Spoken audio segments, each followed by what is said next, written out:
कुछ समय की बात है।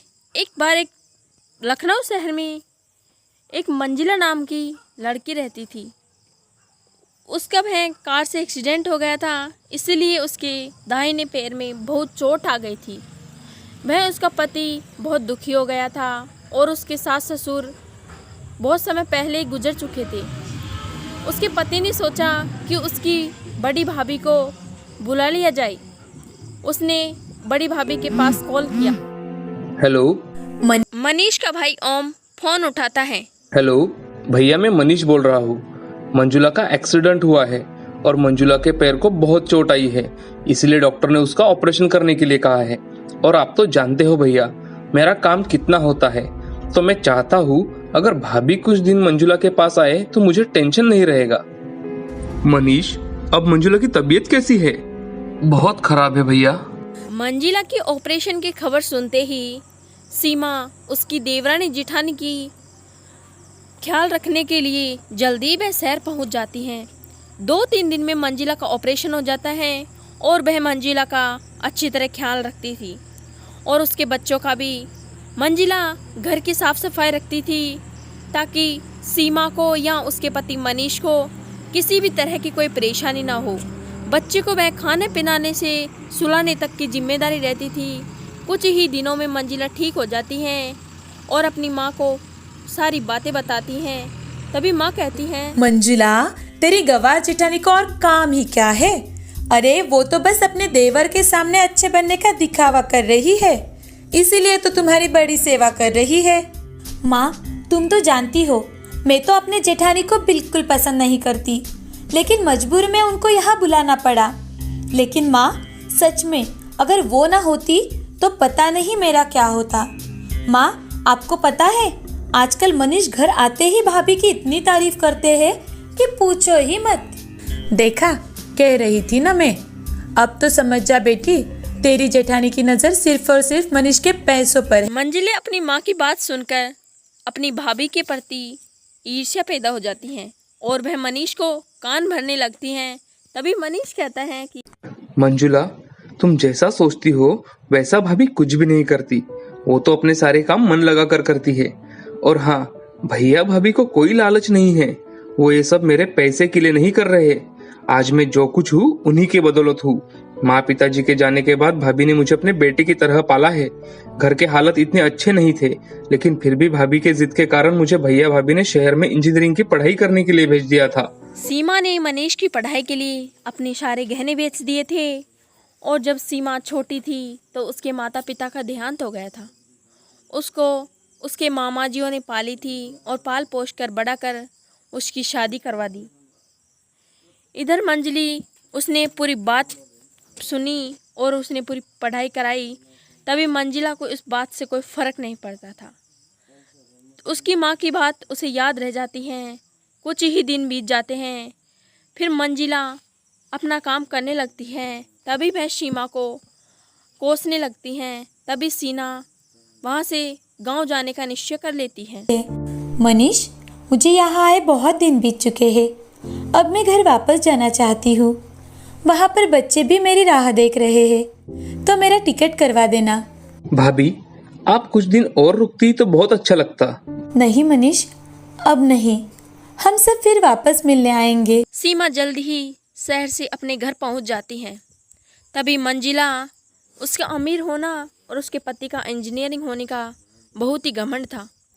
कुछ दिनों बाद उसके बेटे का जन्मदिन था, तो उसने सभी रिश्तेदारे, जानकार, दोस्त आदि सबको न्योता दिया, लेकिन उसने सीमा के घर कोई सूचना नहीं पहुंचाई। तब भी सीमा और उसका पति वहां पर पहुंच जाता है जन्मदिन की शुभकामनाएं देने। इन लोगों को जन्मदिन पर किसने बुलाया? मैंने तो इनको निमंत्रण ही नहीं दिया था, तो ये यहाँ कैसे आ गए? मंजिला को बहुत गुस्सा आ जाता है। मैंने बुलाया है। मैंने टिकट निकालकर उन्हें यहाँ बुलाया है। बहुत आग्रह करने के बाद भैया भाभी आने के लिए तैयार हुए हैं। तभी वहाँ पर शाम को सभी लोग मंजिला के घर में बर्थडे में आ जाते हैं और उसके बेटे के लिए बहुत सारे तोहफे लाते हैं। तभी सीमा भी एक तोहफा लाती है और चुपचाप उसके कमरे के अंदर रखकर वहाँ से चली जाती हैं और अच्छी तरह मेहमानों की खातिरदारी करती हैं। इधर मनीष अपने भैया भाभी को उनसे मिला रहा था और यह भी कहने में नहीं चूक रहा था कि जो कुछ भी हूँ इनकी बदौलत हूँ। तभी वहाँ पर वो उसकी माँ और वो आती हैं और देखती हैं। देखो तो तेरी गवार जेठानी क्या लेकर आई है मेरे लाडले नाती के लिए। होगी एक हक ड्रेस, वो भी 100 रुपए की। वह उस उपहार में खोल कर देखती हैं तो एक सोने की चेन थी और कुर्ता पजामा था और दूसरे बेटे के लिए भी कपड़ा था। यह देखकर तीनों माई बेटी हैरान हो जाती हैं और सोचने लगती हैं। अरे मंजुला, कितना सुंदर काम किया है इन कपड़ों पर। मेरी बुटीक वाली तो 10,000 रुपए लेकर भी ऐसा काम नहीं कर देती। अरे वाह, तेरी गवार जेठानी तो बड़े काम की है। मेरी मान, तू कुछ छोटी छोटी चीजें उससे डिजाइन करा ले। तेरे कहे पे तो घर के वो 2-4 काम भी कर जाएगी। ऐसे ही इमोशनल कर लिया कर उसे। हाँ माँ, मुझे अच्छे से पता है इनको कैसे हैंडल करना है। ऐसे गवार औरतों को सिर्फ और सिर्फ एक ही चीज़ अच्छी लगती है, इनकी तारीफ। एक बार इनकी तारीफ कर दो और उनसे कोई भी काम करवा लो। सीमा मंजिला को बुलाने के लिए आ रही थी, तभी उसने ये सारी बातें सुन ली और वो सोच में पड़ जाती हैं तथा उसकी आंसू से आंसू आ जाते हैं और वह सोचती हैं कि मंजिला मेरे साथ इतना बुरा तो नहीं कर सकती। मैं इतनी खेती और मेहनत करके उसके लिए जो लाई हूँ वो अच्छा तो है, लेकिन वो हमारी बुराई कर रही है।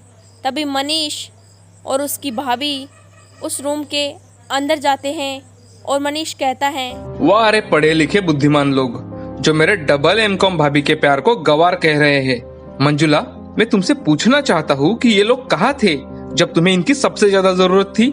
तुम्हारा ऑपरेशन हुआ तब तुम्हारी अपनी माँ भी तुमसे मिलने नहीं आई।